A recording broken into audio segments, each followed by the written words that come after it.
주선비라는 사람과 맹룡담이라는 사람이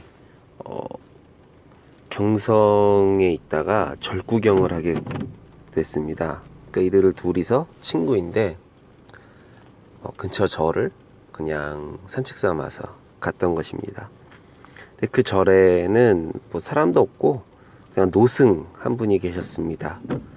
그래서 그 노승이 옷 매무새를 깔끔하게 하고 나와서 그 두 사람에게 인사를 하고는 절을 구경시켜주기 시작하였습니다. 절에는 뭐 지공의 상이니 무슨 어떤 보살님이니 막 이런 상들도 많았고 특이한 것은 벽화가 너무 아름답게 그려져 있었습니다. 그래서 이 주선비라는 사람이 그 벽화에 심취를 해서 벽화를 쭉 보다가 벽화에서 웬 아리따운 여인의 그림을 발견합니다. 그 아리따운 여인이 너무 아름다워서 주선비는 넋을 잃고 그 그림을 한참 바라보는데요. 갑자기 그림이 움직인 것 같았습니다. 그래서 그림을 향해 손을 뻗었는데 슉 하고 그림 세상 안으로 빨려 들어갔습니다. 마치 선경처럼 아름답다라고 주선비는 표현했습니다. 그 세상을. 들어가 보니까 바깥에서 봤던 그 그림 속 주인공들이 동상으로 혹은 때로는 모습으로 너무 아름답게 그 안에서 살고 있었습니다. 그래서 펼쳐진 길을 따라서 들어가다 보니 한 건물이 나왔는데 이 건물이 도성 같았는데 어마어마하게 컸습니다. 표현으로는 경성보다도 커 보인다고 하였습니다. 너무 아름다운 도시였습니다. 그 도시 안으로 들어가니 웬 늙은 스승이 제자들을 데리고 교육을 시키고 있었습니다. 이것저것 이야기하는 것에 이 주선비가 그 이야기를 한번 들어보고자 그 자리에 앉았는데 조금 지나지 않아 누군가 자기 옷자락을 살살 건드리는 것입니다. 그래서 뒤를 돌아봤더니 그 벽화에서 봤던 그 아름다운 여인이었습니다. 그래서 그 여인은 주선비의 옷자락을 끌고 살짝 나와서 그 둘은 같이 마주보면서 행복한 얼굴로, 주선비는 영문도 모르고 그냥 마냥 행복해서 걷고 걷다가 그녀의 집 안으로 들어가게 됐습니다. 그리고서는 그 둘은 일사천리로 옷을 벗고 사랑을 나누기 시작했습니다. 그렇게 사랑을 여러 차례 나누고 또 나누고 하다 보니 옆집에 사는 여인들이 이 주선비의 그 존재를 알게 됐습니다. 그래서 이 여인들은 고민했는데 먼저 이 세상에는 이 세상 사람이 들어가서는 안 되는 그런 법이 있었던 모양입니다. 근데 이 여인네가 이 동네에서 꽤나 이쁨을 많이 받던 여인네였던 모양입니다. 그래서 동네 사람들과 여인들이 그를 같이 숨겨준, 그가 있다는 것을 비밀로 하고, 그리고 또한 이 여인이 이제 처녀가 아니라는 것을 알았으니 이 여인의 머리를 올려주었습니다. 저희 나라 상투를 올리는 것 같은 의식이었습니다. 그래서 이 여인의 머리는 올라가고, 또한 사람들이 이 여인을 이쁘게 단장시켜준 뒤에 눈치 보이니까 우린 나가자 하고 모두 집으로 돌아갔습니다. 그 후에 이들은 또 잠자리를 하고 사랑을 나누고 또 사랑을 나누고 또 사랑을 나누고 아주 신이 나게 기력이 다 빠지도록 사랑을 나누었습니다. 그렇게 시간이 지나고 있는데 밖에서 웅성웅성거리는 소리가 납니다. 철커렁철커렁 쇠사슬랑 소리도 납니다. 그래서 이 주선비가 살짝 바깥을 보니까 금 갑옷을 입은 아주 새까만 장정이 마을 사람들에게 호통을 치면서 돌아다니고 있었습니다. 제보가 있었다는 겁니다. 세상 사람이 들어왔다는. 그러니 헛되이 숨기려 들지 말고 빨리 그 세상 사람을 내놓으라 하는 것이었습니다.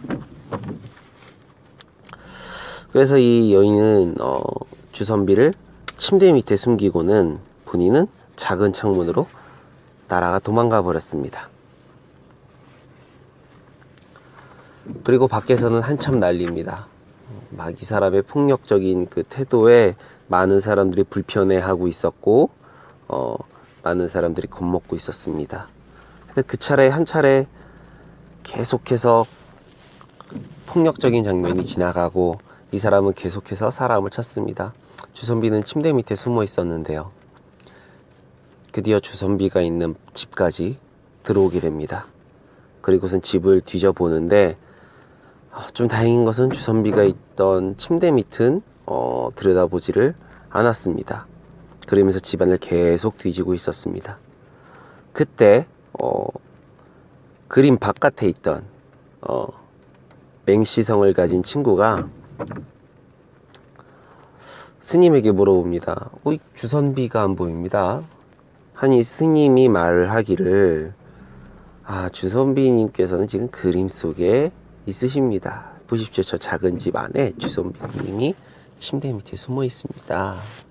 근데 정말 이 맹시 친구가 보니까 그 그림이 하나 그려져 있고 그 침대 아래 주선비가 엎드려 있는 겁니다.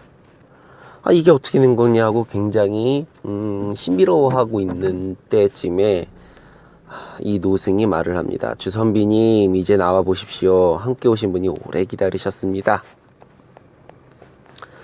그러자 그림에서 슈르륵 하고 주선비가 튀어나왔습니다. 막 튀어나온 주선비는 정신이 제대로 되질 않고 멍한 상태로 있었습니다. 그래서 이 맹시성 친구가 주선비를 흔들어 정신을 차리게 하고 그 자초지정을 들었습니다. 너무 신기한 이야기였습니다.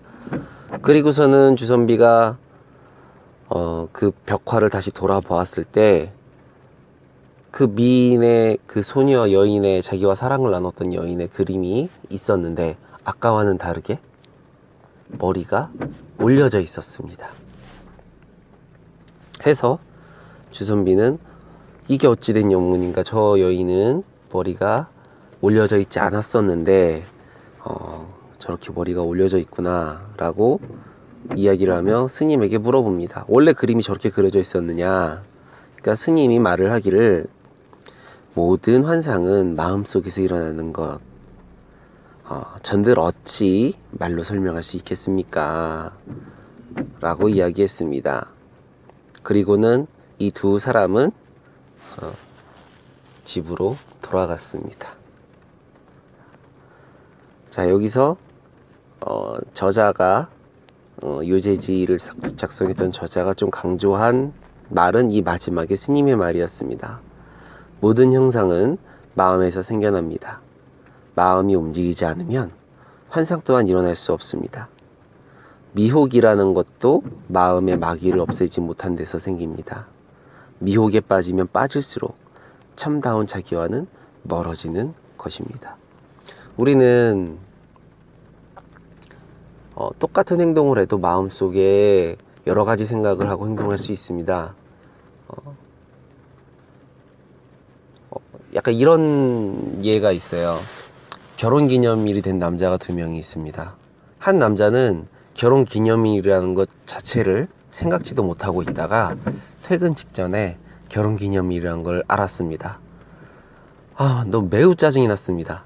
왜냐하면 정말 자기가 좋아하는 친구들과 약속을 잡아놨던 상태였기 때문입니다. 근데 그는 그래도 결혼기념일이니까 친구들이랑 약속을 취소를 하고 서둘러 퇴근하자마자 꽃가게에 들려서 이렇게 말을 합니다. 꽃 아무거나, 백송이, 그래, 장미, 그거 백송이 주시오. 백송이. 저기 편지 써드릴까요? 아무렇게나 하고 좋은 저걸로 써주세요. 우리 와이프 저기 생일이니까 알아서 이쁜 걸로 써주세요. 이렇게 하고 와이프에게 장미 백송이를 선물로 주었습니다. 또 한 사람은 며칠 전서부터 알았습니다. 원래부터 알고 있었습니다. 아내의 결혼, 아내의 생일을 말이죠. 이 사람은 아침서부터 설렙니다. 그래서 퇴근하기 전에 꽃가게에 들려서 매우 이쁜 꽃, 장미꽃, 백송이를 삽니다. 근데 이 사람은 특별히 뭐 좋아하는 색깔의 장미, 약간 핑크빛이 도는 그런 장미를 더 좋아하므로 약간 핑크빛이 도는 그 장미로 백송이를 사고 손편지를 정성스럽게 스스로 작성을 해서 꽃에다 꽂아 놓고 그리고 와이프에게 가서 선물로 줍니다. 두 와이프는 둘 다 백송이의 장미와 편지를 받았습니다. 하지만 본질은 앞사람과 뒷사람은 매우 큰 차이를 보입니다. 이 본질의 차이는 시간이 흘러 쌓이고 쌓여서 매우 다른 결과를 만들어낼 수 있다라고 저는 생각합니다. 본질이 성실한 그런 삶을 살아보기를 저 스스로 바랍니다.